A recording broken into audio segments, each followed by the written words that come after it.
है प्राचीन श्री अग्रवाल दिगंबर जैन पंचायत रजिस्टर धर्मपुरा, प्रधान श्री चक्रेश जैन, महामंत्री श्री विजेंद्र जैन, कोषाध्यक्ष श्री शेखर जैन, सचिव श्री नीरज जैन, मंदिर मैनेजर श्री पुनीत जैन, पंच कल्याणक महोत्सव समिति श्री 1008 पारसनाथ जैन मंदिर, वर्धमान कॉलोनी, सागर, मध्य प्रदेश।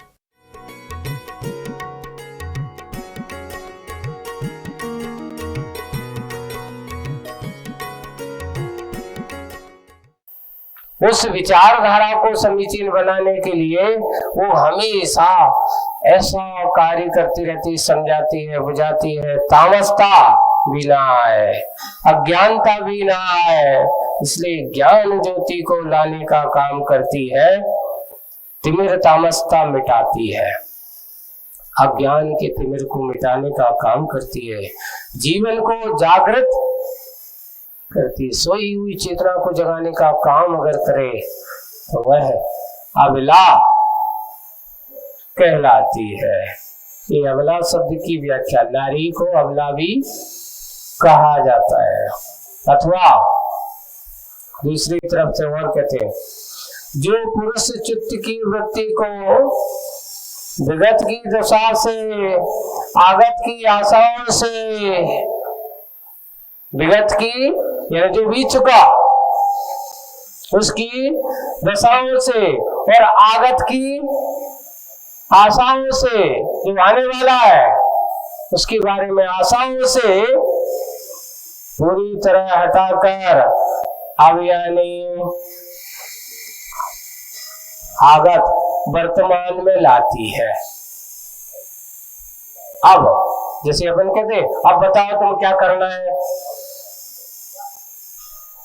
ऐसे अब का अर्थ क्या है, वर्तमान है, और अब यानी आगत वर्तमान में लाती है, लाया ने लाती है, उसका नाम अबला कहलाती है। कितनी अच्छी व्याख्या की है कि व्यक्तियों को जो बीत चुका है उसको भूलने की बात करो, गतम न सोच्यम, जो हो चुका है अब उसके बारे में सोचने की जरूरत नहीं है, जो बीत गया है सो बीत गया, उसके बारे में चिंतन। आज ये हो रहा है, हम डरते क्या हैं, किसके कारण से डरते हैं, हमेशा जो आपके सामने गुजरा है बार बार उसको याद करते रहते हैं, उसको सोचते हैं कि अब ऐसा ना हो जाए, अब ऐसा ना हो जाए, अब ऐसा ना हो जाए। भविष्य के आने वाले क्षणों को, जो बीते हुए क्षणों को हम व्यतीत किया, उनको याद करते, जो बीत चुका है उसको याद करके भविष्य की आशाओं में ऐसा ना हो, उसको अतीत में ना हो। यही बात को यार, इसलिए पुरुष के चित्त को विगत की दशाओं से और आगत की आशाओं से, ये दोनों शब्द बहुत अच्छे महत्वपूर्ण है, पूरी तरह हटाकर, ना आगे की सोचो ना पीछे को सोच, जो हो चुका है उसको सोचो, वर्तमान अब जो हो तुम उसके बारे में सोचो। अब यानी आगत वर्तमान में लाती है, उसका नाम अबला कहलाती है। वह अबला शब्द की व्याख्या पूछो, जो बीत चुका है उसको सोचो मत, जो आने वाला है उसके बारे में ज्यादा टेंशन करो मत। अबला शब्द की व्याख्या, बला यानी समस्या, संकट है। तीसरी व्याख्या अबला शब्द की, एक व्याख्या क्या है, पहली व्याख्या होगी जो तिमिर को ज्ञान ज्योति लाती है, तिमिर तामसता मिटाती है, वो क्या कहलाती है, अबला कहलाती है, पहली व्याख्या। दूसरी, जो पुरुष के चित्त में यानी आगत यानी विगत की दशाओं से और आगत की आशाओं से पूरी तरह हटाकर वर्तमान में लाती है, उसका नाम अबला कहलाती है। पहले वर्तमान में जियो। फिर तीसरी व्याख्या आ रही है, बला यानी समस्त संकट है। बला का अर्थ क्या होता है, समस्त संकट है, ना बला सो अबला। यानी नारी वह संकट नहीं है, बलाओं को दूर करने वाली जो हो उसका नाम अबला है। समस्या शून्य समाधान, अबला के अभाव में सबल पुरुष भी निर्बल बनता है। पता चल जाता है एक दिन घर पे रोटी बनाने वाले ना हो, है ना, पुरुष वर्ग कोई कहा, देखो आप लोग कोई कहते हैं बला बला बला, पता चल जाए एक दिन भोजन बनाना पड़े, खाना बनाना भोजन बनाना बहुत आसान है कि कठिन काम है। वही बात यहाँ समस्या शून्य समाधान, समस्या से शून्य ऐसा समाधान अबला के अभाव में, घर के अभाव में, घर में रहने वाले अबला के अभाव में सबल पुरुष भी, अच्छा बलवान पुरुष भी, बड़े बड़े पहलवान, उनसे कहो कि भाई तुम कुश्ती में किस किस को पटक सकते हो, बोले बड़े बड़े उनको पटक सकते हैं, है ना, सूरमाओं को। जब उनसे कहा कि ठीक तुम बड़े बड़े उन सबको पटक सकते हो, सब कुछ कर सकते हो, तो घर पे आकर भोजन भी बना सकते हो, ये कैसे होगा? भोजन करने के लिए तो तैयार होते हैं, भोजन बनाना तो सबसे बड़ी बला है।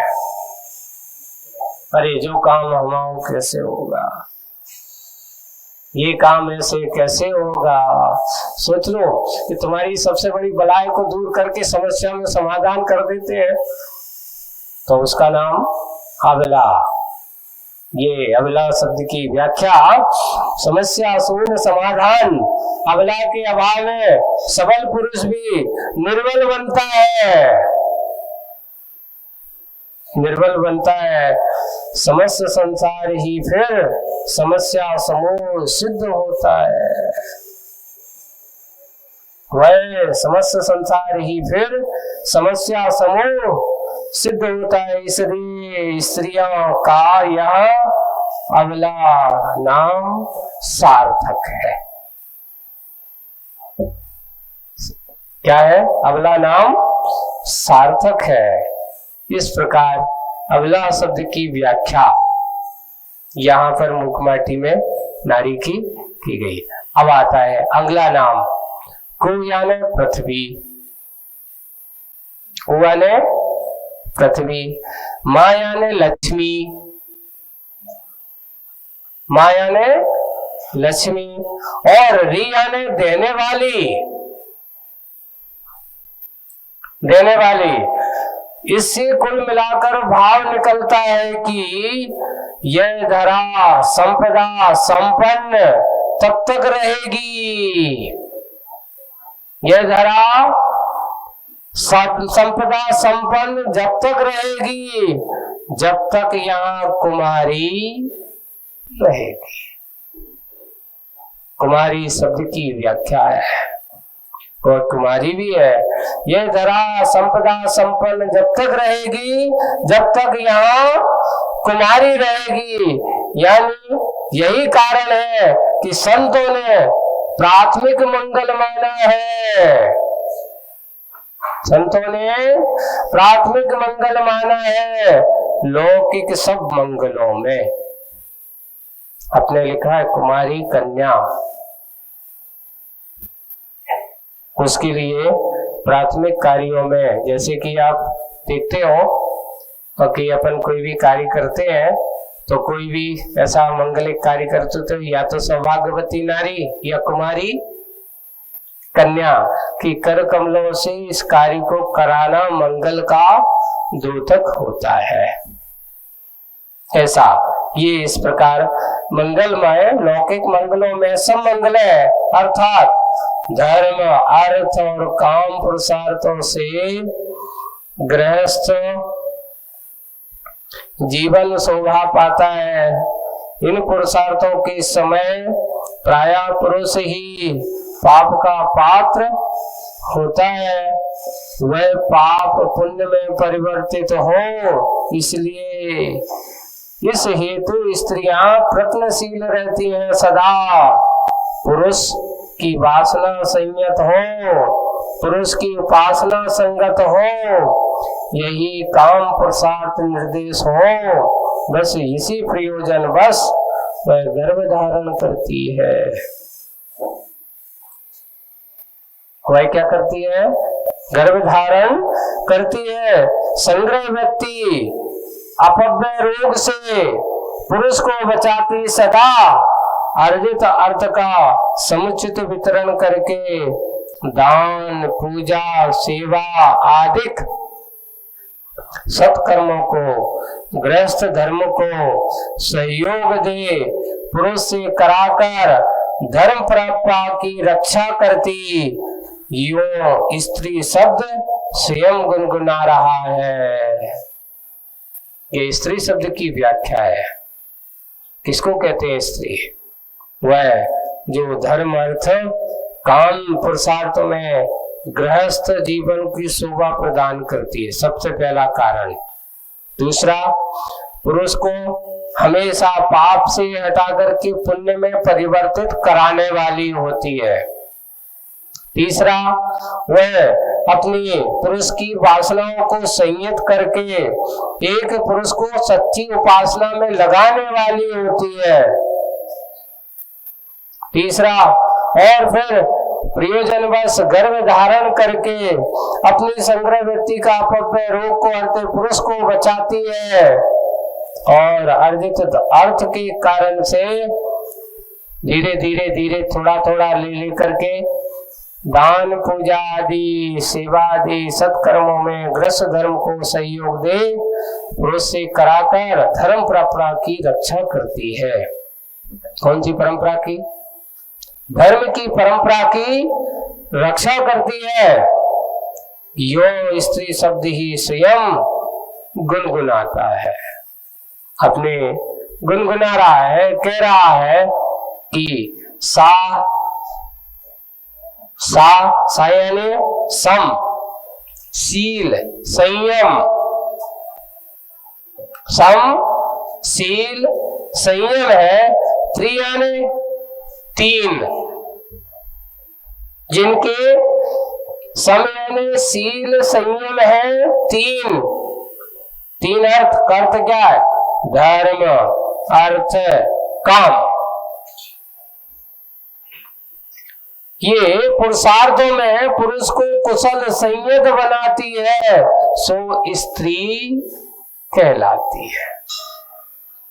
जो पुरुष को सा से क्या लेना? सम यानी शील, संयम में, त्रि यानी तीन, तीन का अर्थ क्या लेना? तीन अर्थों में। जैसे कौन तीन? धर्म, अर्थ, काम। चार पुरुषार्थों में जो तीन पुरुषार्थों में पुरुष को संयमित करती है, शीलवान बनाती है, पुरुष को कुशल संयत बनाती है, सो स्त्री कहलाती है।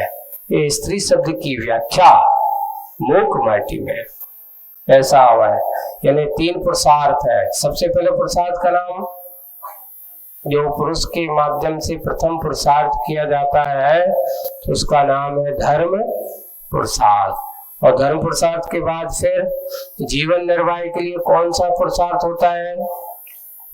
अर्थ पुरुषार्थ।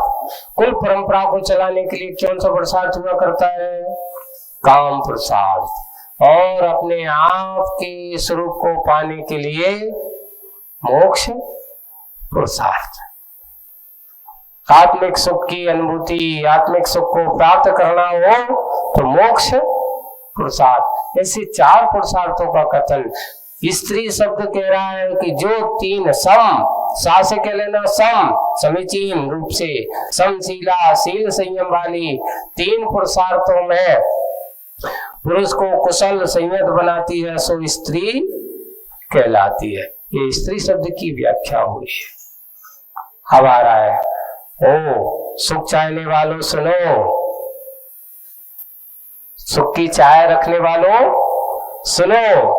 सुता शब्द स्वयं सुना रहा है कि सुयाने स्वभावनी, अच्छाई, और तायने प्रत्यय है वह भाव धर्म सार के अर्थ में। तायने जो प्रत्यय है वो किसका अर्थ है? सार के अर्थ में, उसके भाव धर्म के अर्थ में, यानी सुख सुविधाओं का स्रोत अगर है सो सुता कहलाती है। जो सुख सुविधाओं का स्रोत है सो वो कौन कहलाती है? सुता कहलाती है। वैसे सुता शब्द यही कहती है श्रुत सूक्तियां हैं, यानी आगम की सूक्तियां हैं। ये श्रुता शब्द की अब आ रहा है। दुहिता किसे कहते हैं? दो हित जिसमें निहित हो, एक नहीं, कितने दो हित? दो हित जिसमें निहित हो वह दुहिता कहलाती है। अपना हित स्वयं कर ही लेती है, अपना हित स्वयं कर ही लेती है। पति से पतित पति का जीवन भी हित से सहित होता है, जिससे वह दुहिता कहलाती है। जिसका दो का हित जिसमें समाहित हो तो उसका नाम दुहिता है। ऐसी दुहिता शब्द की व्याख्या नारी के लिए। और आगे एक और बात आती, एक हित दो हित के साथ साथ ओह कुल मंगल वर्धिनी ये शब्द आगम में लिखा हुआ है। कन्या को एक कुल की नहीं, कितने कुल की शान बताई है? एक नारी इस कुल में रहती है तो इस कुल की शान होती है, और जब वो अपने पति के घर जाती है, ससुराल जाती है, तो वो अपने ससुराल के घर की शान होती है, पहचान होती है। इसलिए कन्या को वह कुल वर्धनी का, वही बात, वह कुल मंगल वर्धनी, वह लोक सुख सर्जनी। कितनी अच्छी व्याख्या है, सोच लेना। आज लोगों की प्रशंसा अच्छी हो रही है नारी समाज की। मुखमाटी को पढ़ाना, सुना देना, बुरा के तो मुखमाटी पढ़ो। गुरुजी ने कितना नारी को कितनी अच्छी व्याख्या की है। नारी शब्द की व्याख्या सुनना है तो देखो, ये है वह कुल मंगल वर्धनी, वह लोक सुख सर्जनी, स्वापर हित संपादिका। अपने और पर के हित की क्या चीज है वो? संपादिका।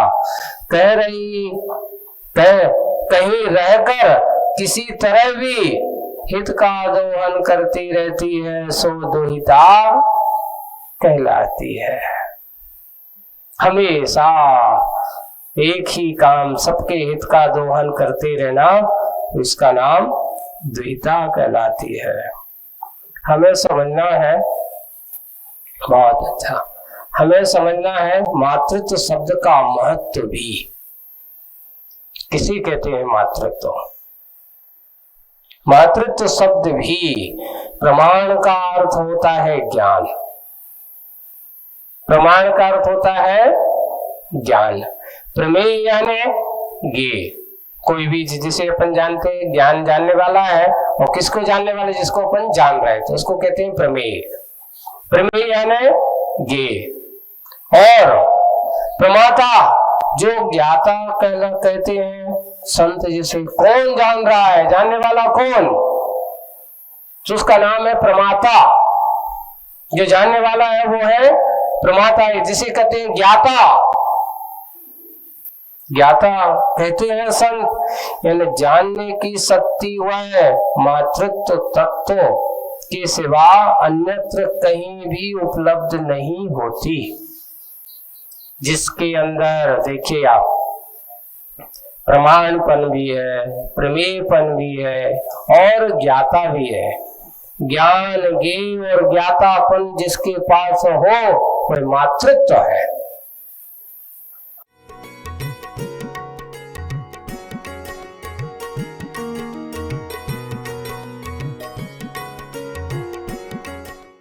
इस कार्यक्रम के पुण्यार्चक थे प्राचीन श्री अग्रवाल दिगंबर जैन पंचायत रजिस्टर्ड धर्मपुरा, प्रधान श्री चक्रेश जैन, महामंत्री श्री विजेंद्र जैन, कोषाध्यक्ष श्री शेखर जैन, सचिव श्री नीरज जैन, मंदिर मैनेजर श्री पुनीत जैन, पंच कल्याणक महोत्सव समिति श्री 1008 पारसनाथ जैन मंदिर, वर्धमान कॉलोनी, सागर, मध्य प्रदेश।